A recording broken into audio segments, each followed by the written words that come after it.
It's Friday, and you know what that means. Let's do a little bit of sewing chat.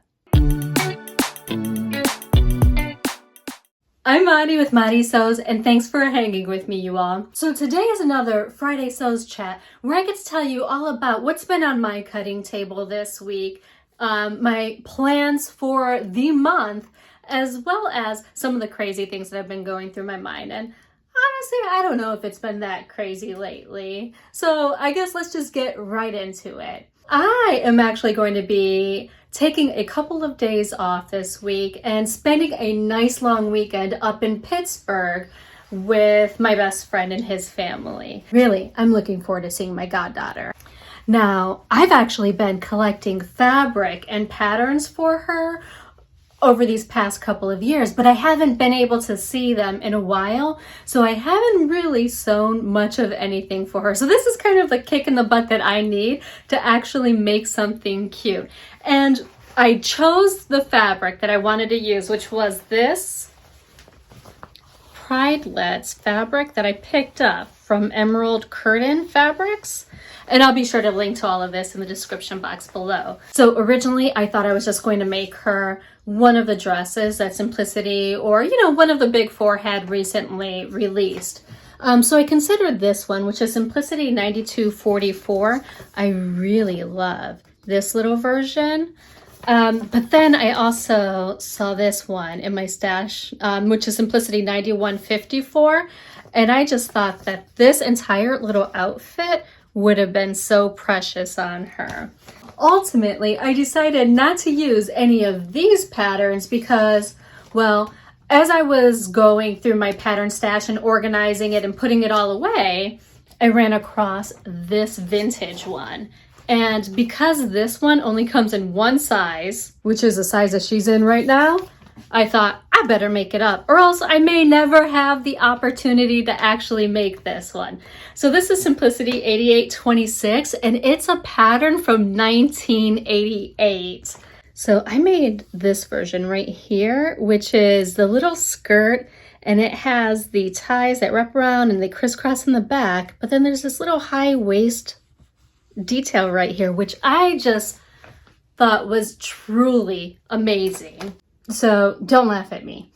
I mean, you can if you want, but I don't know how people show like little kid garments because I mean, like they fold over. They're really hard to like showcase. So I got my kid's Pikachu doll. So this is the skirt that I made for her. Isn't that cute? Now, what I really love about this fabric, to tell you the truth, is that there is one of these little girls out here that looks like her mama. Look, it even has her mama's hair. I love it. Okay, so there is the skirt here that gathers into that waistband, and then there's the high waistband. These straps are not connected to that actual waistband. They're connected into the seam down here. And then over on the back, hang on, his tail's messing with me a little bit here, but it crisscrosses in the back like that. And it does have that elasticized waistband. So you can see there, no pockets in this one. These straps do connect into the waistband with buttons. So you can see there's a button. And then because I'm not quite sure how long this strap needs to be for her, just because they live in Ohio and I live in Maryland, I decided to put several different buttonholes on here. So that way there's different options. And even as she's growing, she can continue to wear it. Now, because this is just really a skirt with straps, I did make her a little coordinating t-shirt and little tiny shorts, so that way she can play. Like her and my kid can run around, and if she falls over, does whatever little kids do. She's not flashing the world. I just went ahead and I made the Sunny Tank by Lowland Kids. And you all, this one really came together quickly.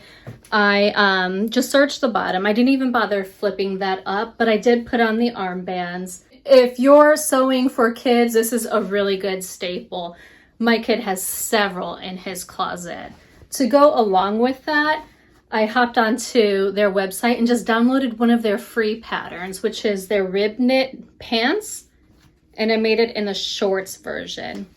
So there it is. It has the elastic on the inside. The Lowland Kid patterns are really good because they're really kind of basic patterns to go with my not basic skirt. I can't wait to see her wearing it. She's gonna be so cute.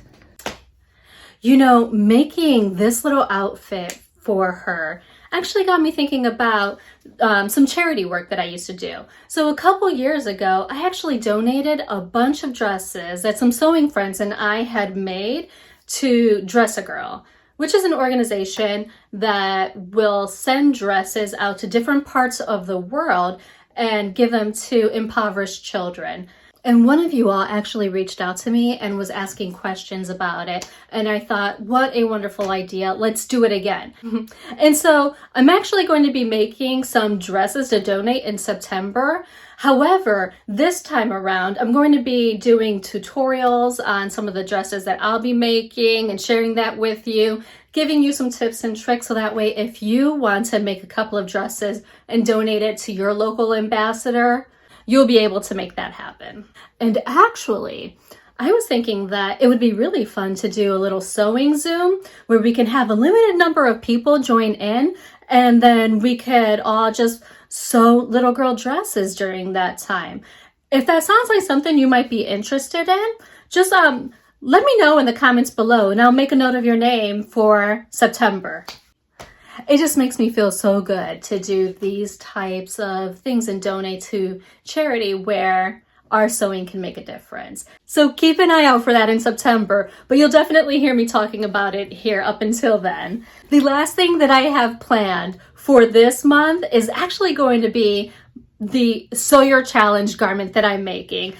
Sew Your Name Challenge is actually going to be hosted by me, Michelle Sews Again, Today in Jen's Sewing Room, Carmen Salome, and Textile Tailored Thoughts. And basically what it is you get to hop online and type your name in there with like, I don't know, Marisol named patterns, something like that. Find a pattern that is named after you, and if you have a very unique name, maybe try your middle name, your kid's name, your pet's name, your mama's name. Find a name that you identify with and sew it up during the weeks of August 22nd to 28th. Post it on Instagram and tag us, and we definitely will share your makes out there. It's going to be a really fun challenge. I actually found a Marisol pattern. It's actually the Marisol swim cover-up by Made for Mermaids. And, you know, I've got some really fun plans. I was actually joking around with the ladies, and I was like, well, what do you think about a swim cover-up in cheetah print and fringe, like black fringe? And, you know, like I was just kind of throwing it out there to see if they were going to think it was crazy. And they're like, yeah, love it. You all know that I'm super extra.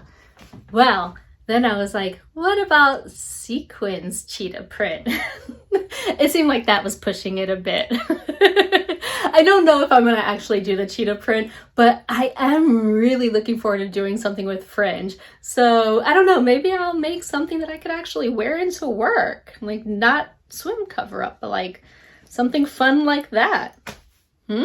Google your name and see what patterns come up, and let's all just make some really fun stuff. If you enjoyed this chat, I think you're gonna like checking out my last Friday Sews video. And don't forget to subscribe, give me that thumbs up, and click that bell so that way you know the next time that there's a new video. And until next time, I sincerely hope that you find joy and have a wonderful day.